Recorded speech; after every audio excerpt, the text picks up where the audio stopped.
السلام علیکم ورحمۃ اللہ وبرکاتہ۔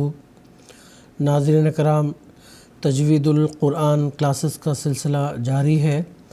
اس سلسلے میں خاکسار ایک اور کلاس کے ساتھ آپ حضرات کی خدمت میں حاضر ہے۔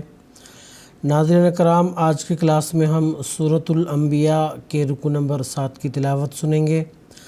تلاوت کے بعد حسب سابق ہم چند قواعد بھی پڑھیں گے۔ چلیں اب ہم سنتے ہیں سورۃ الانبیاء کے رکوع نمبر 7 کی تلاوت۔ اعوذ باللہ من الشیطان الرجیم، بسم اللہ الرحمن الرحیم۔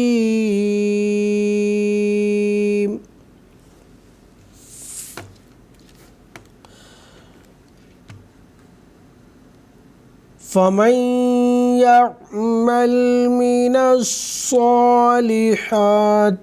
وهو مؤمن فلا كفران لسعيه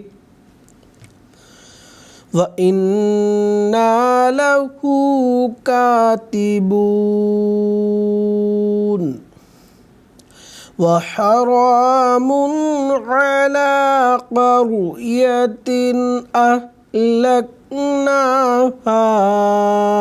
أنهم لا يرجعون،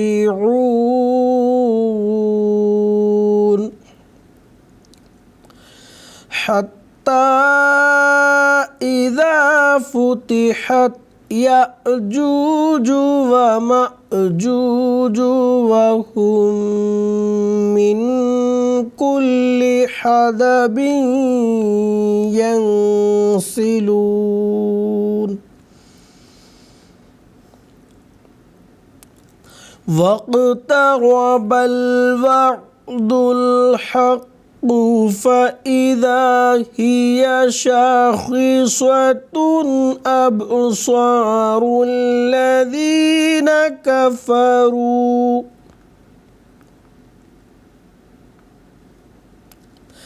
يا ويلنا قد كنا في غفلة من هذا بل كنا ظالمين، إنكم وما تعبدون من دون الله حصب جهنم أنتم لها واردون،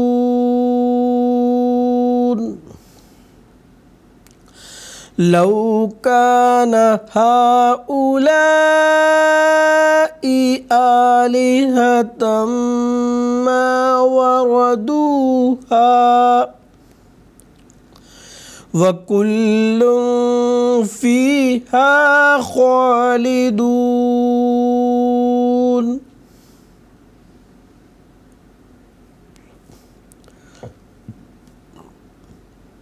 لهم فيها زفير وهم فيها لا يسمعون،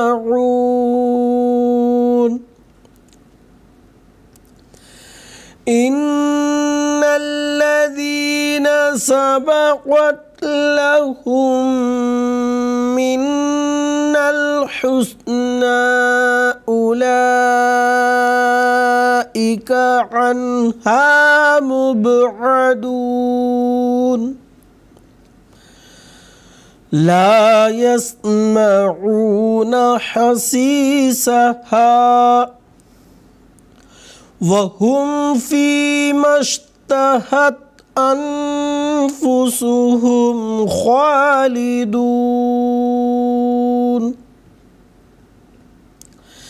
لا يحزنهم الفزع الأكبر وتتلقاهم الملائكة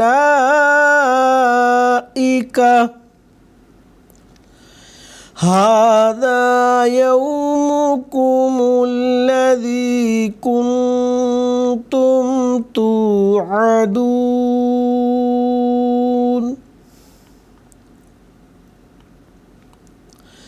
يوم نطوي السماء كطي السجل للكتب كما بدأنا أول خلق نعيده وعدا علينا إنا كنا فاعلين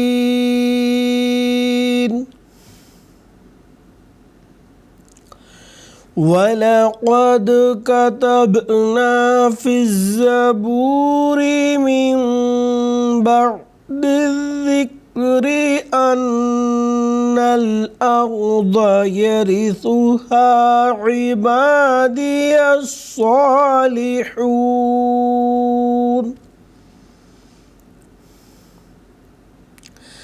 إن في هذا لبلاغا لقوم عابدين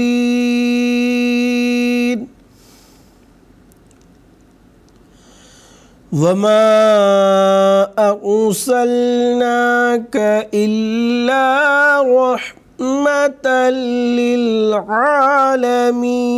للعالمين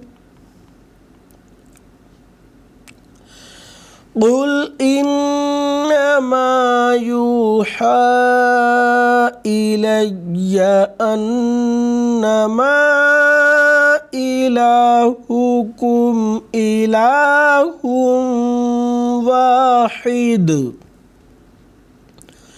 فهل أنتم مسلمون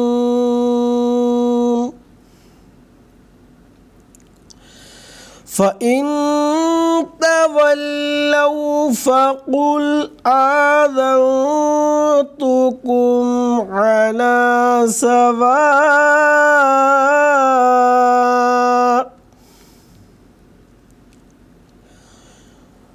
وإن أدري أقريب أم بعيد ما توعدون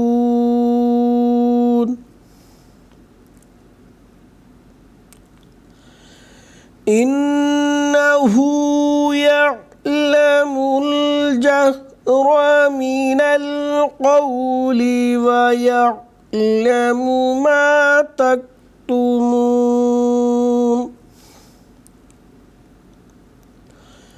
وإن أدري لعله فتنة لكم ومتاع إلى حين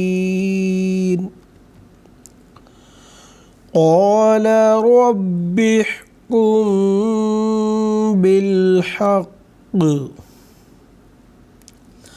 وربنا الرحمن المستعان على ما تصفون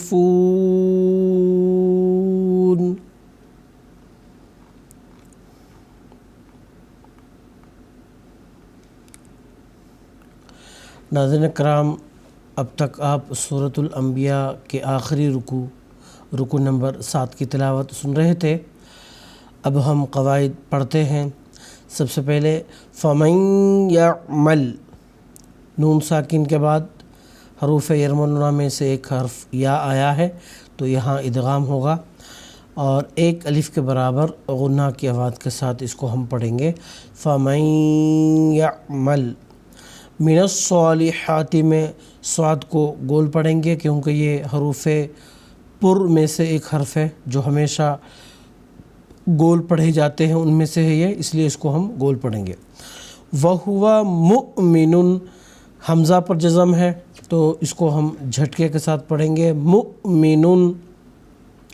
نون پر تنوین ہے، اس کے بعد حروف اخفا میں سے ایک حرف فا آیا ہے، تو یہاں پہ تنوین کا اخفا ہوگا۔ اخفا یعنی نون ساکن اور تنوین کی آواز کو پوشیدہ ادا کرنا اور ایک الف کے برابر غنہ کی آواز کے ساتھ پڑھنا، اس کو کہتے ہیں اخفا۔ تو یہاں پہ ایک الف کے برابر غنہ کی آواز کے ساتھ پڑھیں گے۔ فلا کف رانا، را پر زبر ہے تو اس کو گول پڑھیں گے۔ ہم گزشتہ کلاسز میں بھی پڑھ چکے ہیں کہ را پر زبر اور پیش آ جائے تو گول پڑھتے ہیں، اگر کسرہ آتا ہے تو اس صورت میں اس کو باریک پڑھتے ہیں۔ اس کے بعد علامت وقف جیم آنے کی وجہ سے یہاں ہم نے وقف کر دیا۔ وقف کرتے ہوئے قاعدہ وقف کے مطابق آخری جو متحرک حرف ہوتا ہے اس کو ساکن کرنا ہے، تو ہم نے اس کو یہاں پہ ساکن کر دیا۔ وَإِنَّا نون مشدد ہے تو ایک الف کے برابر غنہ کی آواز کے ساتھ اس کو ہم پڑھیں گے۔ لہو کاتبون، علامت وقف آیت آنے کی وجہ سے یہاں ہم نے وقف کر دیا۔ قاعدہ وقف کے مطابق آخری حرف اگر متحرک ہے تو اس کو ساکن کرنا ہوتا ہے، اس لیے ہم نے نون پر جو زبر ہے اس کو ہم نے ساکن کر دیا۔ اس کو ساکن کرنے کی وجہ سے اس سے قبل جو حرف مد ہے عموماً ایک الف کے برابر اس کو ہم کھینچتے ہیں، لیکن یہاں مد عارض کا قاعدہ لاگو ہونے کی وجہ سے حرف مد کو ایک الف سے زائد کھینچ کر پڑھنا ہوگا۔ تو ناظرین کرام، آج کے کلاس میں بس اتنا ہی، انشاءاللہ اگلی کلاس میں پھر ملاقات ہوگی۔ السلام علیکم ورحمۃ اللہ وبرکاتہ۔